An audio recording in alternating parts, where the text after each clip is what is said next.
Il faut savoir que les compagnons radiyallahu anhum wa ardahum sont un exemple pour nous et sont une référence pour nous. Et ils nous ont enseigné à travers leur application, l'application des préceptes divins et prophétiques, comment doit réagir le musulman, c'est-à-dire avec totale équité et avec comportement exemplaire et de manière impartiale lors des conflits. Alors il nous est rapporté un texte où Ali ibn Abi Talib radiyallahu anhu warda, Ali, qui était Amir al-Mu'minin, prince des croyants à son époque. Vous imaginez, là on parle du gouverneur. Ali ibn Abi Talib radiyallahu anhu warda, à son époque, il est rapporté qu'il avait perdu une armure. Et ici, une personne de confession juive a trouvé son armure. Alors, plusieurs jours après, Ali ibn Abi Talib radiyallahu anhu warda, a vu un juif avec son armure. Et il a reconnu son armure. Il est parti le voir. Il dit, cette armure, elle m'appartient. Le juif, il a dit, non, elle ne t'appartient pas. C'est moi qui l'ai trouvée, elle est dans mes mains. Pourquoi elle t'appartiendrait? Il dit, c'est à moi.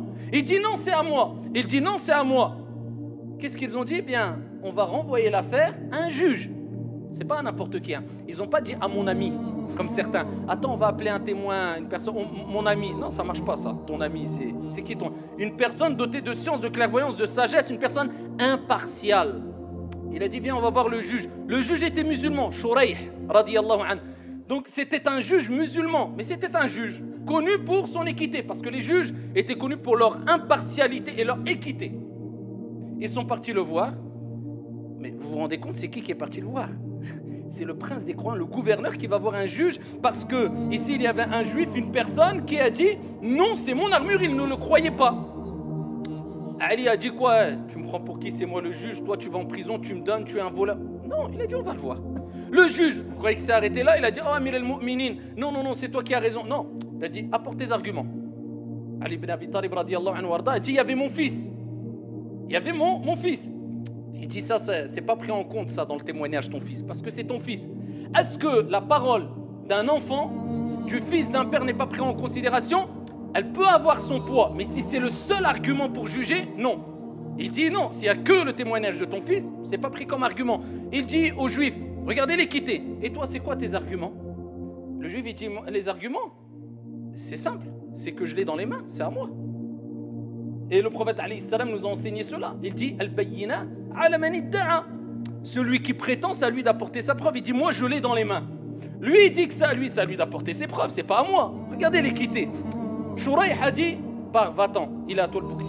Amir al-Mu'minin, le prince des croyants, le juge qui est un rang en dessous du prince des croyants. Eh bien le juge dit toi je considère pas que c'est ton bouclier ou bien ton armure, tu pars. L'équité. Il est rapporté que cet homme juif, quand il a entendu ça, il a été étonné, choqué, époustouflé. Il se dit comment ça? Le prince des croyants musulman qui va voir un juge musulman qui, moi, je ne suis pas de la même confession, et il me donne raison à moi. C'est quoi cette équité? Et j'ai vu les arguments, c'est vrai que quand on regarde de manière apparente, les arguments sont plus forts de mon côté, alors que lui, il savait pertinemment qu'il l'avait trouvé. Il dit, j'atteste que cette religion est vraie, wa ashhadu an la ilaha illallah wa anna Muhammadan Rasulullah. J'atteste qu'il n'y a de divinité qu'un Dieu unique et que Mohammed est son envoyé. Il est rapporté qu'il a embrassé l'islam parce qu'il a été pris d'émotion de par la partialité, le comportement impartial plutôt, et le fait d'agir avec autant d'équité. Il a été étonné. Et il est rapporté que Ali a dit écoute, je t'excuse, je prends même ce bouclier qui je suis persuadé m'appartient, je considère que c'est le tien, je te le donne et je te rajoute un cheval. Ça, c'est l'équité, ayyuhal akhyar. Et ça nous rappelle que quand un délit est commis, quand une erreur est commise, peu importe qui l'a commise, si c'est un musulman, s'il s'appelle Mohammed, si c'est un juif, si c'est un chrétien, si c'est un bouddhiste, un délit reste un délit. Quelqu'un qui vole, cela doit être condamné. Qu'il s'appelle Mohammed ou Karim ou Michel ou je ne sais qui, qu'il soit juif, chrétien, bouddhiste, athée, il n'y a pas de favoritisme. Si quelqu'un a opprimé, cela doit être condamné. Si quelqu'un a violé, cela doit être condamné. Si quelqu'un a agressé, cela doit être condamné. Le musulman, il ne suit pas ses émotions. Il suit la justice et l'équité comme Dieu lui a ordonné dans le Coran al-Karim, même s'il doit témoigner avec équité vis-à-vis de lui, envers ses parents, wal aqrabin, envers sa famille proche. Ça c'est l'islam, ça c'est l'équité.